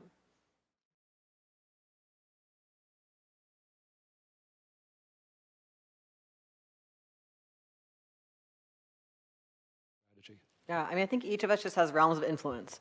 And so we go where we have realms of influence, right? And that's like, right, the worst model of like college service learning programs is like the poor and needy people over there in another country, and you should go there and save them, right? So, right, it's like, yeah, like you have influence over this set of students and you're figuring out like what they respond to, and that's what each of us should be doing. It's just like trying to, and one thing that happens to me in the classroom, I don't know if that happens to anybody else, sometimes I project too hard on the student who's like, hates it, and then I'm actually forget that there's a bunch of students who desperately need this. So we don't want to over-focus, right, and only serve the student who's most resistant. That can be a danger because then we're often underserving the same students who are underserved in all the other classes. So that's always like a complexity, like for me with like really, with a classroom where I'll have like 3 students who desperately want to hear the kinds of things I want to talk about, and like a bunch of students who are like really happy with law school and don't want to hear, you know what I mean? And how to really like have a mixed group where, and also, yeah, so that's a really complex thing, and that's true in every group. There's just like, any group, you just have people who have depth in certain areas and others who don't in others, and how can you make a space in which it's okay to not know some stuff, and in which we take like these ideas seriously, and like the danger, right, for if I were to put only things on my syllabus that my students that were more legitimate, is that like I really want my students to read like, Black scholars, to read Indigenous scholars, to do these. It's not going to happen in the rest of the law school curriculum, and for them, that's harder for them to take serious. You know what I mean? So there's so many balances, but I think that the kind of inquiry that you're talking about, like the not throwing people away, is not about pretending that I can equally influence everyone. Like I was like, who's going to come to the Kessler lecture? I didn't pitch it to you guys like you're a bunch of first-year law students, right? I was like, oh no, I have a guess. It's a projection. I could be wrong, but like I have a guess about what you all might like want to hear about. If I were to think about my different thoughts tonight after the election. And that's different than what I would say to a group of people for whom it's still like, well, maybe racism is over because we had a Black president, which was like some of my students. And then we'd start somewhere different, and I just think that's what we're all doing. That is, and I think all kind of political ed work does that, thinks carefully about, where people are starting from in like a loving, compassionate way, and asks us all to move, and then also thinks really carefully about who's most likely to have been addressed, and who always gets left out of what's addressed, who's not the middle, right? So we always have to do that work as well, which I think is can be complicated in mixed spaces, like especially if we're teaching at universities and we've got a bunch of anti-immigrant students, then we've got 2 undocumented students in the classroom. They shouldn't have to sit through a really liberal, you know what I mean? Like we have to make sure the content is not continuing the harm that continues that marginalization, and that can be, I think, challenging for depending on what kind of institution you're at. So you spoke a little bit about not, maybe I'm wording this wrong, but not calling people out because it's not working for us and it's doing further harm. But how do you sort of navigate that without tone policing or without sort of silencing people when injustice does happen? Yeah, I think that's really great. Yes, and I definitely am not like against calling out, because obviously there's good reasons in which we bring up harm that's happened, in which we name dynamics, and I think the concern about tone policing is really real. I think a really common dynamic is like white people feeling like, you know, someone says something I've done or said or way I've been is racist, and then I'm like, but the way they said it was angry, so I don't have to listen to it. Like that kind of, that's really common dynamic, right? Is for us to say that the way the critique came was wrong. And that's not useful. It's a very classic way that like people in positions of power, also like professors or administrators, you know, deal with critique. So yeah, I mean, what I'm saying is not I don't have a absolute. What I have is an awareness from looking around my own experiences and our movements that, you know, we all are acting a lot of stuff out on each other. And there's a lot of complex harm in all of our relationships, whether you're in movements or not. That's just kind of everywhere. And figuring out how to give and receive feedback, figuring out how to not be centered in punishment or shaming, but instead, like, I feel like when harm has happened, the goal is to prevent it from happening again, have the person that happened to be as safe as possible for moving forward. Like, can I still go to a party again, or could I still feel comfortable riding my bike again, or whatever it is that was where the, you know, like what do I need? What kinds of accompaniment do I need? What kinds of support do I need to be as well as I can be? Not, you know, with there being no like standard of finality in that, and to try to have, if there was a harm doer, have that harm not happen again, or like sometimes the harm is like in an entire organization. How do we like look at what happened and see if it could, what would we all need to do to have this not happen again? What would we all need to do to make people safer when things like this could happen? So to move towards prevention. And sometimes I think in our community is kind of more of the shame and punishment, exile stuff happening. That is not always towards preventing things from happening again. So some of those questions that are really hard are like, how much of this should I do on social media, and how much should I do in other kinds of spaces of mediated conversation? What do a lot of people need to know about this, and what do only some people need to know about this?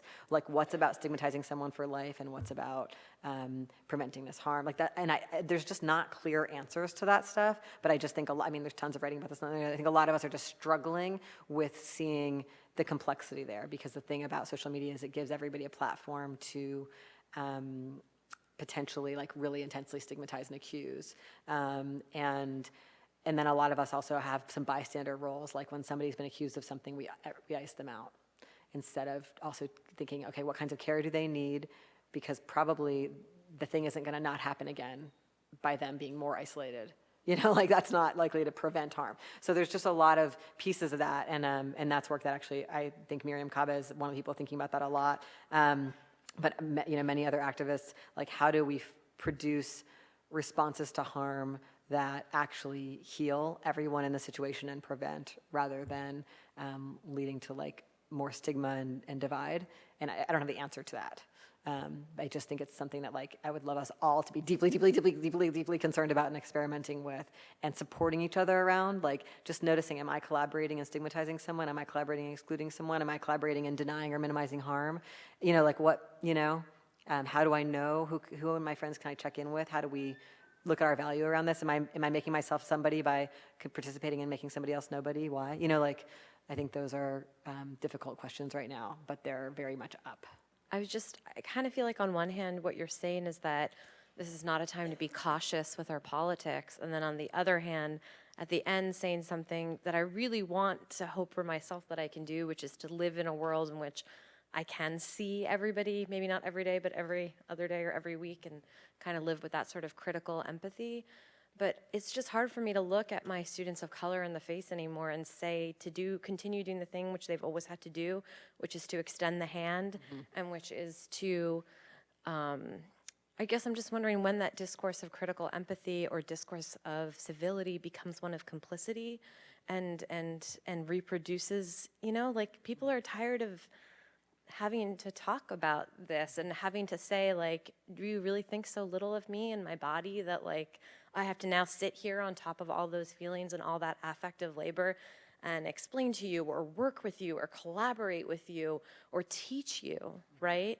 This thing that we've been doing and what was always latent for so long and now is just is turned into some sort of dystopic nightmare before our eyes. I don't know. I don't know if we can do both those things. And I guess I'm just asking, you know, what is that critical empathy? What is the hard work of that? Is that something that we just can't let harden us? And why do we always have to be the people that have to do that kind of labor of not being hardened? Yeah, and I really appreciate your critique of the concept of civility in that. That's really vital. Yeah, I mean, it's not about everybody being nice to everybody. That is never, you know, like that's not helpful, and that is such a, that is a discourse that's used to like censor and exclude primarily people of color, indigenous people from, I mean, and even the words, you know, civilizing that's inside that. But I feel like, yeah, I mean, I think none of this is about a demand that people in the one down position educate people in the one up position. You know what I mean? Like that can never be what this is about. I think I'm thinking more about the harm people do to each other, throwing each other away in inside movements more horizontally. I think it's totally great to like have, you know, students of color feel completely like, absolutely, I will not do this education work in this classroom for white students. I mean, of course, like that's vital, and part of our role as facilitators for those of us teaching is to like really catch those dynamics and look at that, and you know, and not allow that entitlement on the part of the white students or the faculty or the administration. I mean, all of that stuff is so vital. I mean, how many schools where they get those students of color to do the racism training for the faculty for free, or where they get those trans students. I mean, all, you know, that's just stuff. It's just, will that ever die? I don't know. But the piece around, I just think that what's not working for us is just we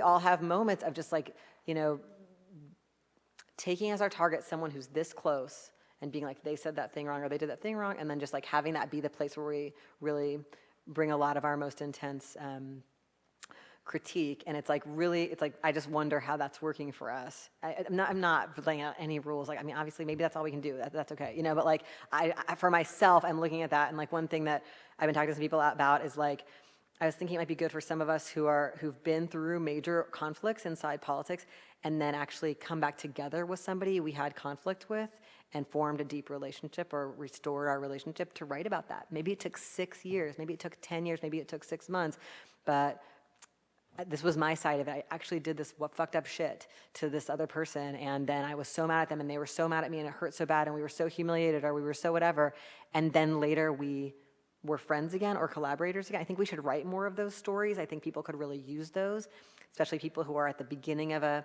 experience like that. Like, how do we have, I don't know, just how do we deal with the fact that we're not going away from each other? You know what I mean? Hopefully. Like, I hope we're all get to stick around as much as possible. So how do we form some models for conflict resolution, or for the possibility of hoping for it to shift, or for forgiveness? Like, I just think we need a bit of that. And since we spend a lot of our time developing these really important critical tools, sometimes that skill is super sharpened and some other skills aren't.